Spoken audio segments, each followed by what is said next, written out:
Alright guys, chapter 3, part 6. He was hurrying to seize Vidrelgov. What he hoped to obtain from that man he himself did not know. But in that man was concealed some hidden power that held sway over him. Having once perceived this, he had been unable to rest, and now, moreover, the time was at hand. As he made his way along, there was one question that particularly tormented him. Has Vidrelgov been to see Porfiry? So far as he could judge, he was ready to swear that he had not. Thinking about it more and more, remembering all that had happened during Porfiry's visit, he put two and two together. No, he had not, of course, he had not. But if he had not been to see Porfiry yet, would he or would he not do so eventually? For the moment it seemed to him unlikely. Why was that? He could not have explained this either, but even if he had been able to, he would not have spent too much time worrying his head about this in particular. All of these things tormented him, yet at the same time left him somehow indifferent. The strange thing, which possibly no one would have believed, was that the question of his present immediate destiny left him only faintly and somewhat absent-mindedly preoccupied. He was being tormented by something else, something of a far more important and ultimate nature, something that concerned himself and no one else, but that was different from all this, something essential. Furthermore, he was experiencing a sense of infinite moral weariness, even though his reason was functioning better than it had during all these recent days. And was it really worth it now, after all that had taken place, to attempt to master all these newly arisen trivial embarrassments? Was it, for example, really worth trying to hatch some intrigue in order to stop Vidrelgov going to see Porfiry, to study the behavior of a man such as Vidrelgov, to make inquiries about him, waste time on him? Oh, how tired he was of all that. Yet here was hurrying to seize Vidrelgov.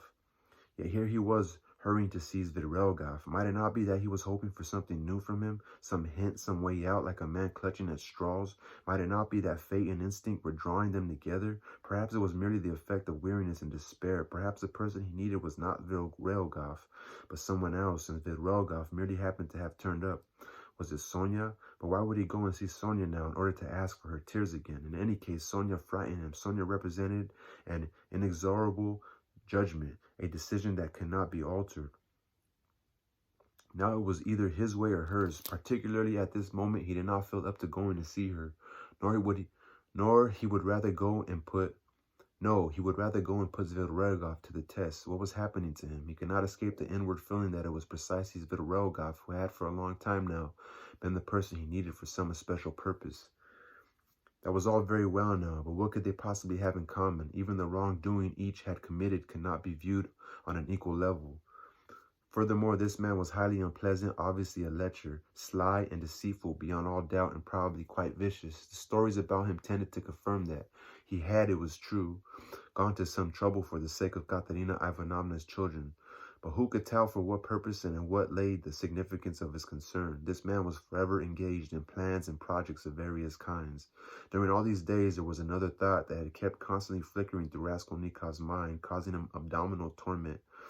Though he had made the most persistent efforts to banish it, so painful was it to him, he had sometimes fancied that Vidrelgov had been spying on him, was indeed doing so even now, that Vidrelgov had found out his secret, that Vidrelgov had designs on Dunya. What if he had them even now? The answer to this question was almost certainly that he had. And what if now, having learned his secret and thus gained power over him, he were to decide to use it as a weapon against Dunya? This notion had sometimes tormented him even in his sleep, but only now, as he made his way to Vidrelgov's lodgings, did it appear to him with conscious vividness. This thought reduced him to black fury. For one thing, if it were true, then everything would be altered, even his own situation. He would have to disclose his secret to Dunya immediately. He would perhaps have to betray himself in order to prevent Dunya from taking some incautious step. What about the letter? That morning Dunya had received some letter or other. From whom in St. Petersburg could she have had a letter? Not Lucien, surely. It was true that Razumikin was on guard there, but Razumikin did not know anything. Perhaps he ought to tell it all to Razumikin. Raskolnikov considered this prospect with loathing. Whatever happened, he must see Vidrelgov as soon as possible. He decided to himself conclusively. The important thing now, thank God, was not so much the details as the essence of the matter. But if he was capable of it, if Vidrelgov was pursuing some intrigue against Dunya, then... So tired had Raskolnikov become after all this time, this long month, that he was by now unable to resolve such questions other than by one simple decision. Then I shall kill him, he thought in cold despair. A feeling of heaviness constricted his heart. He came to a standstill in the middle of the street and began to look around him. Which way was he going, and where had he reached? He was on Prospect, some 30 or 40 yards from the Haymarket, which he had just crossed. The whole of the second floor of the building on his left was taken up by an inn and eating house. All the windows were wide open. The inn, to judge by the moving figures at the windows, was packed full of people. The saloon was overflowing with the sound of choral singing, the rasp of a clarinet and a violin, and the loud beat of a Turkish drum. Female shrieks could be heard. He was on the point of going back, puzzled as to why he had turned onto blank Prospect, when suddenly in one of the open windows at the far end, sitting right by the sill at a tea table, pipe in mouth, he caught sight of Svidrigaïlov. This gave him a terrible shock, amounting almost to terror. Svidrigaïlov was watching him and studying him in silence. What also caused Raskolnikov an instantaneous shock was the fact that Svidrigaïlov seemed to be on the point of getting up in order to slip away while still unnoticed. Raskolnikov immediately tried to make it look as though he had not spotted him, gazing reflectively to one side while all the time continuing to observe him out of the corner of his eye. His heart was beating anxiously. It was true that Svidrigaïlov evidently did not want anyone to see him. He had taken his pipe out of his mouth and had been about to move off with the intention of making himself scarce. Having stood up and moved the table away, however, he had no doubt suddenly noticed that Raskolnikov had seen him and was watching him. Between them there now took place something that resembled the scene of their first meeting at Raskolnikov's lodgings when he had been asleep. A crafty smile appeared on Svidrigaïlov's face and began to spread and spread. Both men knew that they had seen and had been watching each other. At last Svidrigaïlov broke into a loud laugh. Well, come up if you want. I'm in here, he shouted out of the window. Raskolnikov went upstairs to the inn. He found Svidrigaïlov in a very small room at the back of the establishment. The room had one window and adjoined the main saloon, where at 20 small tables, amidst the desperate shouting of the peasantiki, some merchants, silver servants, and a large number of all kinds of townsfolk sat drinking tea. The sound of billiard balls was coming from somewhere. On Svidrigaïlov's table, facing him, stood an uncorked bottle of champagne and a glass that was half full. In the little room, there was also a boy with a small hand organ, and a healthy, red-cheeked girl in a tucked-up striped skirt and a Tyrolean bonnet with ribbons, a street singer of about 18 who, in spite of the choral performance in the other room, was singing to the organ player's accompaniment in a rather hoarse contralto, some kind of manservant's ditty. That'll be enough, Svidrigaïlov said, breaking her off as Raskolnikov entered. The girl immediately cut short her performance and stood still in submissive expectancy. She had also sung her rhymed and somewhat dubious manservant's ditty with a kind of earnest and submissive look on her face. Hey, Philip, a glass, Svidrigaïlov shouted. I haven't come here for champagne, Raskolnikov said. As you wish, I didn't buy it for you. Here, Katya, you have some. That's all I want for today. Now off you go. He poured her a whole glass of the wine and placed one yellow paper ruble on the table. Katya drank the glass down in one, the way women do, that is to say, in a dozen swallows, took the banknote, kissed the hand of Svidrigaïlov, who with the utmost gravity permitted her to do so, and left the room, the boy with the hand organ trailing out after her. They had both been summoned up from the streets. Svidrigaïlov had hardly yet spent a week in St. Petersburg, but already everything around him was on some sort of patriarchal footing. The inn's manservant, Philip, was by now a friend, and grovelled in servility. The door that led through to the saloon could be bolted. In this little room, Svidrigaïlov was quite at home, and the likelihood was that he spent whole days in it. The inn was dirty, wretched, and not even of average quality. I was on my way to see you. You're the very person I'm looking for, Raskolnikov began. But why on earth did I suddenly take the turning on to blank Prospect after I'd crossed the Haymarket? I never come along this way, and I never look in here. I always turn right after the Haymarket, and this street doesn't even lead to where you live. Yet I just turned the corner, and there you were. It's strange. Why don't you just say it's a miracle? Because it only may be an accident. Oh, what's the matter with all these people? Svidrigaïlov said, breaking into laughter. They won't admit the existence of miracles, even though they secretly believe in them. I mean, you say yourself that it may be only an accident. You have no idea how many wretched little cowards there are in this town on the question of having one's own opinion, Rodion Romanich. I don't mean you. You have your own opinion and have not been afraid to have it. It's for that very reason that you drew my curiosity. Was that the only reason? Why, it's sufficient, isn't it? Svidrigaïlov was evidently in a stimulated condition, but only slightly so. He had drunk only half a glass of champagne. I seem to remember you came to see me before you found out that I was capable of having what you call my own opinion, Raskolnikov commented. Oh, things were different then. A man's footsteps lead him to all sorts of places, but as far as the miracle's concerned, I would say to you that I think you spent the last 2 or 3 days asleep. It was I who suggested this inn. And it was no miracle that you came straight here. I myself explained to you how to get here, told you what street it was on, and the times at which you could find me here, remember? No, I've forgotten, Raskolnikov answered with some surprise. I can't believe it. Twice I told you the address must have imprinted itself on your memory automatically. You also took the turning along here automatically, and you went straight to the right address without being conscious of it.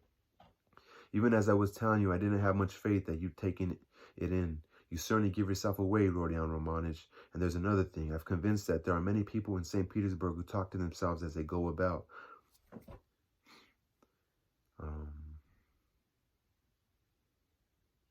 This is a two of semi-lunatics. If we had any seats of learning in this place, the medical men, the jurists, and the philosophers would be able to conduct the most valuable investigations into St. Petersburg, each according to their specialty. There aren't many places where there are as many gloomy, harsh, and strange influences on the soul of man as there are in St. Petersburg. Think what the climatic influences alone are worth.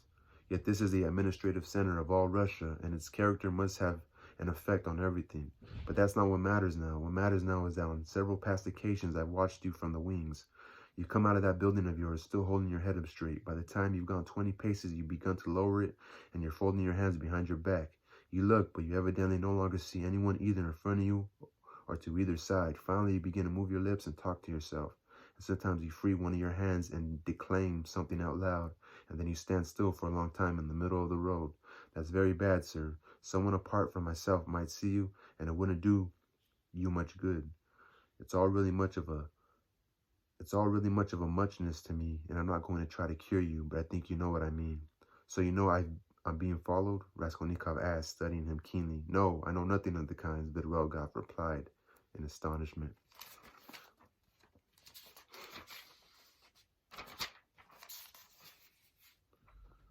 I'm going to pause.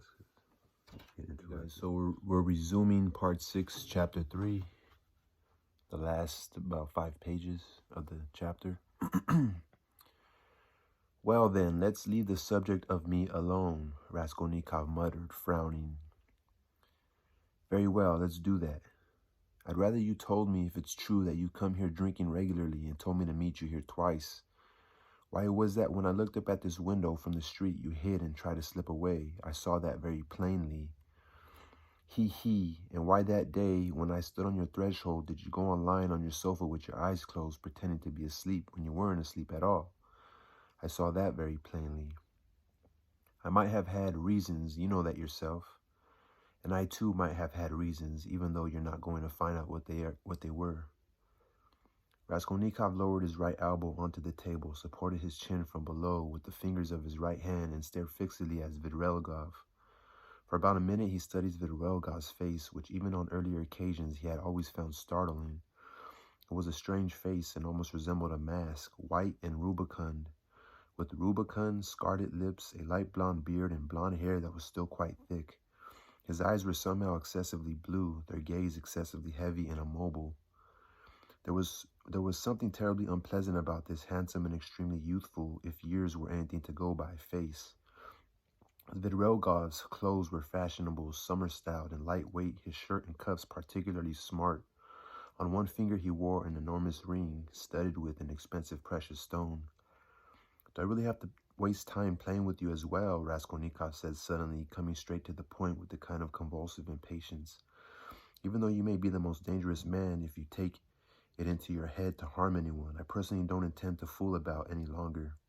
I'll demonstrate to you now that I don't attach as much importance to myself as you no doubt think I do.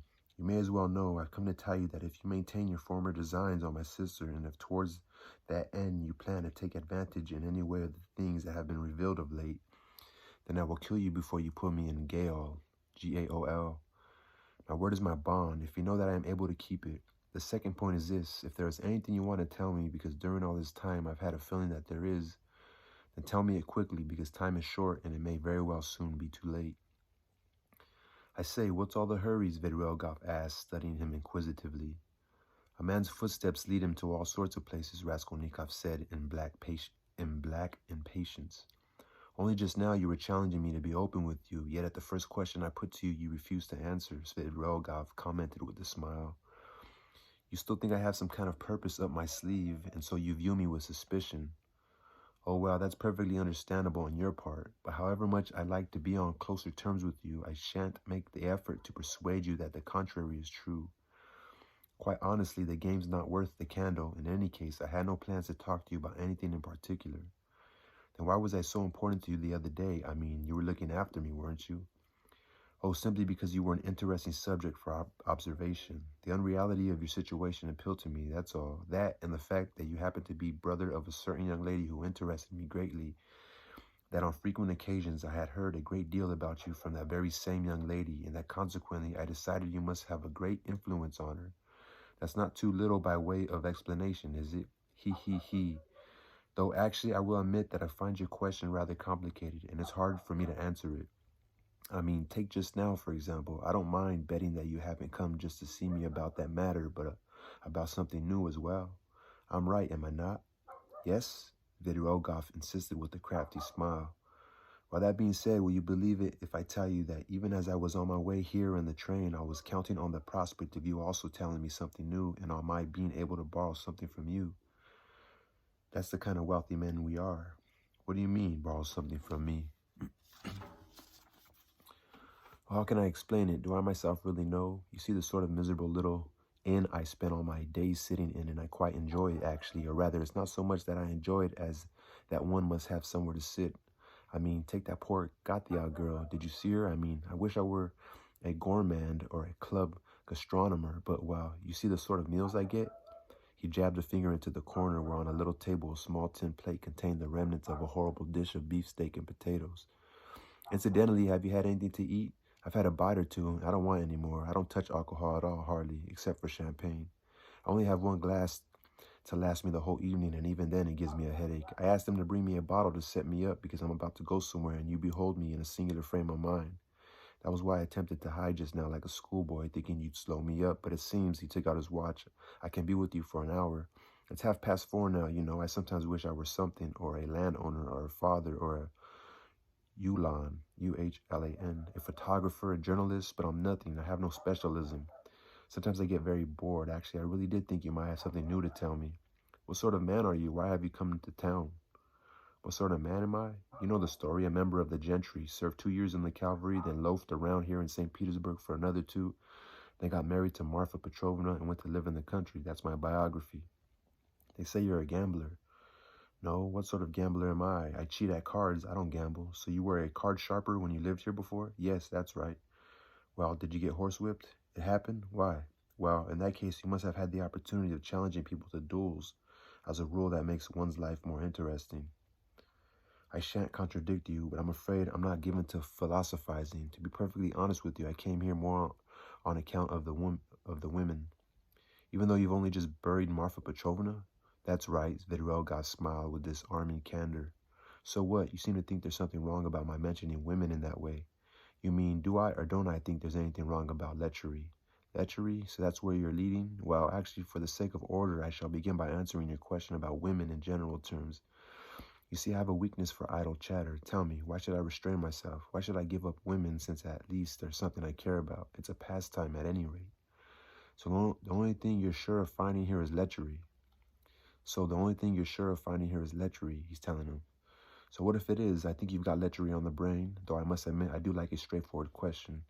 In lechery, there is at least something permanent, something that is truly founded upon nature and is not subject to the imagination, something that is present like a constantly live coal in the blood, forever setting one on fire. A coal, it will take a long time, possibly into one's old age, to put out. I think you will agree that it's an occupation of a sort.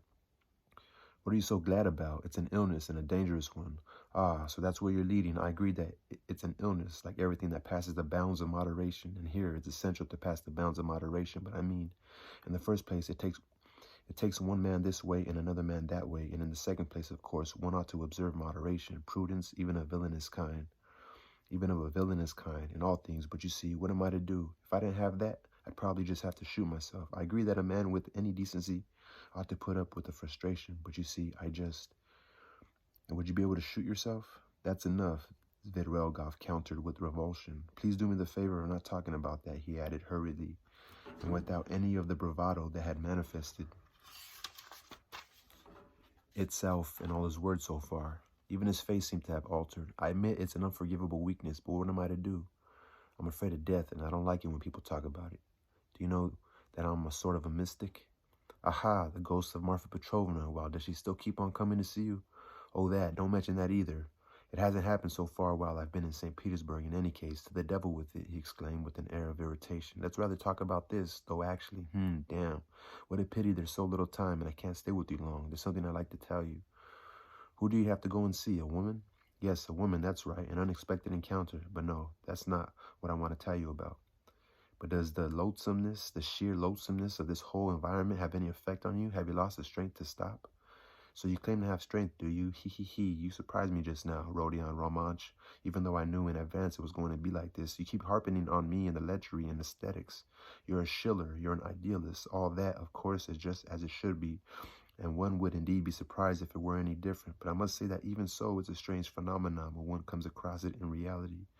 Oh, what a pity there's so little time, because you really are a most intriguing subject. Incidentally, do you like Schiller? I think the world of him. What a show-off you are, Raskolnikov said with some disgust.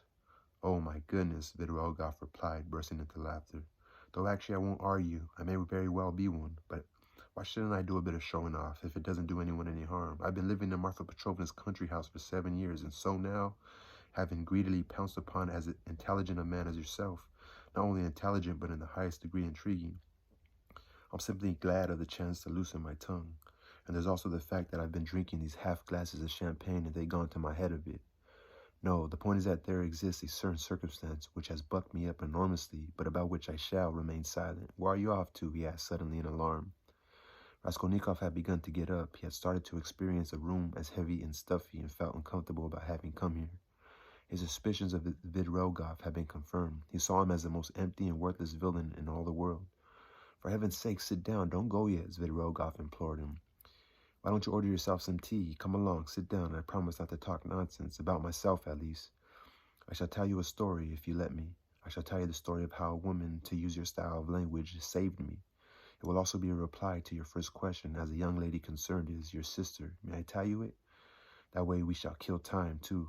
Go on, then, but I hope you... Oh, have no fear. What is more, even in such an unpleasant and empty character as myself, Avdotya Romanovna, your sister, is capable only of implanting the most profound respect.